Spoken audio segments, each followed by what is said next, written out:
భారతదేశ ప్రజలకు పరిచయం చేయనక్కర్లేని వైరస్ పేరు పోలియో. 80వ దశకం తర్వాత మన దేశంలో ఈ వైరస్ బారిన పడి అంగవైకల్యంతో బాధపడుతున్నవారు లక్షలాది సంఖ్యలో ఉన్నారు. 2 చుక్కల పోలియో డ్రాప్స్ పేరుతో జరిగిన ఉద్యమం పోలియోను దాదాపుగా అణచివేసింది. అదే లేకుంటే దేశంలో ఎంతమంది వికలాంగులు ఉండేవారో ఊహించుకోవడానికే భయపడే పరిస్థితి. అపరిశుభ్రమైన ఆహారం, పానీయాలు పిల్లలకు పట్టించడమే పోలియో వైరస్ వ్యాప్తికి ప్రధాన కారణం. ఏదైనా వ్యాధి వస్తే ఆ రోగి మాత్రమే నయం చేయించుకోవడానికి ప్రయత్నిస్తారు. అతని కుటుంబ సభ్యులు ముందు జాగ్రత్తతో ఉంటారు. కానీ పోలియో వైరస్ సోకిందంటే రోగి కుటుంబం మాత్రమే కాదు, ఊరు, వాడ, ఏకంగా దేశమే ఉలిక్కి పడుతుంది. అంతటి భయంకరమైన మహమ్మారి పోలియో వైరస్. పోలియో రహిత దేశం అనిపించుకోవడానికి 1-2 కాదు, దశాబ్దాలుగా కృషి చేస్తున్నారు. ప్రపంచం మొత్తం ఒక్క తాటిపైకి వచ్చి అక్టోబర్ 24న పోలియో అవగాహన దినోత్సవంగా పాటిస్తున్నారు. ప్రపంచం మొత్తం ఇంత సీరియస్గా తీసుకుంటున్న పోలియో వైరస్ ఎలా సోకుతుందో తెలుసా? కేవలం శుచి, శుభ్రత లేకపోవడం వలన.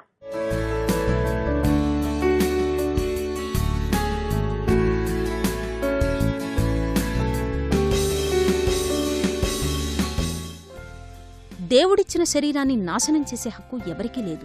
కానీ పోలియో వైరస్ మాత్రం చిన్నతనంలోనే శరీరంలోకి ప్రవేశించి వికలాంగులుగా మార్చేస్తుందంటే దీని శక్తి ఏంటో అర్థం చేసుకోవచ్చు. అందుకే ప్రపంచం మొత్తం పోలియోకు వ్యతిరేకంగా ఉద్యమించాయి. దీనిలో భాగంగానే అక్టోబర్ 24న పోలియో అవగాహన దినోత్సవంగా పాటిస్తున్నారు. తినే ఆహారం ద్వారా ఈ పోలియో వైరస్ మనిషిలోకి ప్రవేశిస్తుంది. ఒక్కసారి ఈ వైరస్ కడుపులోకి వెళ్లాక క్రిములు వాటి సంఖ్య విపరీతంగా పెంచుకుంటాయి. ఆ తరువాత వైరస్ రక్తంలో కలిసిపోయి నరాలలో ఉండే జీవకణాలను బంధించేస్తుంది. దాంతో నాడీ మండలం దెబ్బతిని కదల్చడానికి వీలు లేకుండా కండరాలు బిగుసుకుపోతాయి. క్రమంగా అవయవాలు చచ్చుబడిపోతాయి. వైరస్ సోకిన తరువాత 2-3 రోజుల పాటు క్రిములు తమ సంఖ్య వృద్ధి చేసుకునే పనిలో ఉంటాయి. ఆ తరువాత నరాల్లోకి ప్రవేశిస్తాయి. దీంతో ఈ వ్యాధి పూర్తిస్థాయిలో బయటపడ్డానికి వారం రోజుల సమయం పడుతుంది. పోలియో చుక్కల వల్ల మనకి పోలియో ప్రమాదం తగ్గుతుంది.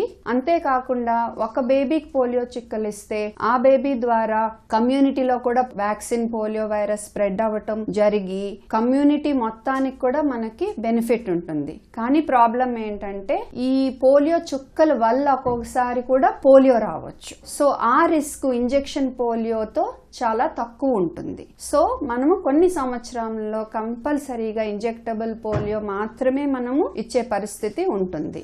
అండ్ ఏ శాస్త్రవేత్త అయితే దీన్ని డిస్కవర్ చేశారో ఆయన పేరు జోహానస్ సాల్క్. ఆయన పుట్టినరోజున మనం అక్టోబర్ 24 వరల్డ్ పోలియో డే అని జరుపుకుంటాము. మనకి 2000 సంవత్సరం తర్వాత టైప్ 2 పోలియో వైరస్ అనేది మనకి ఇండియాలో ఒక్క కేసు కూడా రిపోర్ట్ అవ్వలేదు.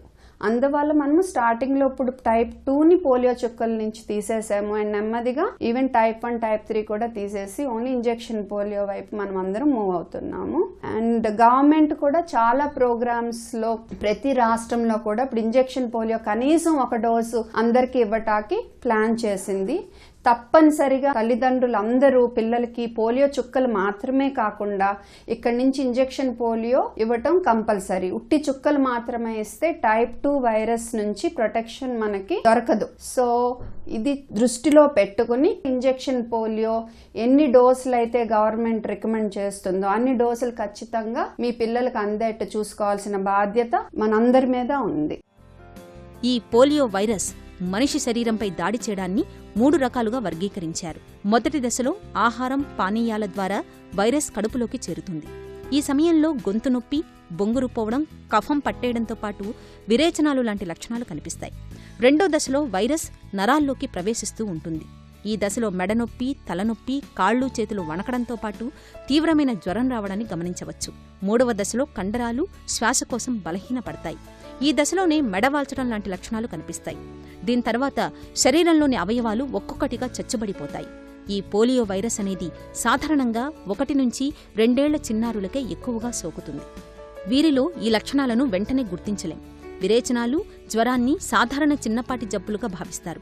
అయితే వారం రోజులు తిరిగేసరికి మెడవాల్చడం, కాళ్ళు చేతులు వణకడం జరుగుతుంది.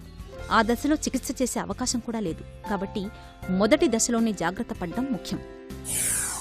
Theme global polio eradication. Polio eradicate చేయాలంటే ప్రపంచం నుంచి మొత్తం పోలియో అనేది అంతరించుకుపోవాలి. ఇది మన ఎయిమ్ అన్నమాట. సో దాని వైపు మనం వర్క్ చేయటమే మన థీమ్. పోలియో అనేది ఒక భయంకరమైన వ్యాధి. ఒక్కసారి సోకిందంటే మనకి మందులు ఉండవు. లైట్గా జ్వరం వచ్చి వెళ్ళిపోవచ్చు, లైట్గా ఇంకొంచెం జ్వరం సివియర్గా ఉండొచ్చు. కానీ అది బాగా ఎక్కువ ఉంటే పక్షవాతం లాగా వస్తుంది. దానికి మనకి వైద్యం లేదు. టీకాలు వేయించుకోవటమే దానికి ప్రివెన్షన్ అన్నమాట. మనం పోలియో రాకుండా టీకాలు వేయించుకోవటం అనేది చాలా ముఖ్యం. అందులోనూ ఇప్పుడు మనం ఏ టీకాలు వేయించుకోవాలి, పోలియో ఇంజెక్షన్స్ తప్పనిసరిగా వేయించుకోవాలి.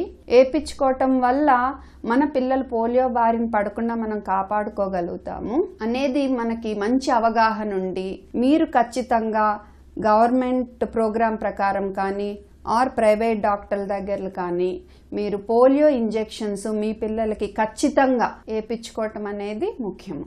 ఈ పోలియో వైరస్ సోకిన తర్వాత చికిత్స చేయగలిగిందేమీ లేదు. వైరస్ రాకుండా జాగ్రత్త పడ్డం, సోకినా మొదటి 2 రోజుల్లోనే చికిత్స చేయడం ముఖ్యం. అయితే చిన్నారుల్లో ఉండే లక్షణాలను స్పష్టంగా గుర్తించలేం. 2 రోజులు ఆలస్యం జరిగినా చేయి దాటిపోయినట్టే. కాబట్టి దీనికి ముందు జాగ్రత్తే పరిష్కారం. చిన్నారులకు తప్పనిసరిగా పోలియో చుక్కలు వేయించాలి. 6 వారాల్లోపు పిల్లలకు మొదటి డోసు, 14 వారాల్లోపు పిల్లలకు 2వ డోసు టీకాలను తప్పనిసరిగా వేయించాలి. ఈ మధ్యకాలంలో పోలియో వ్యాక్సిన్ ఇంజెక్షన్ రూపంలో కూడా లభిస్తోంది. కాబట్టి టీకాగా పిల్లలకు వేయించవచ్చు.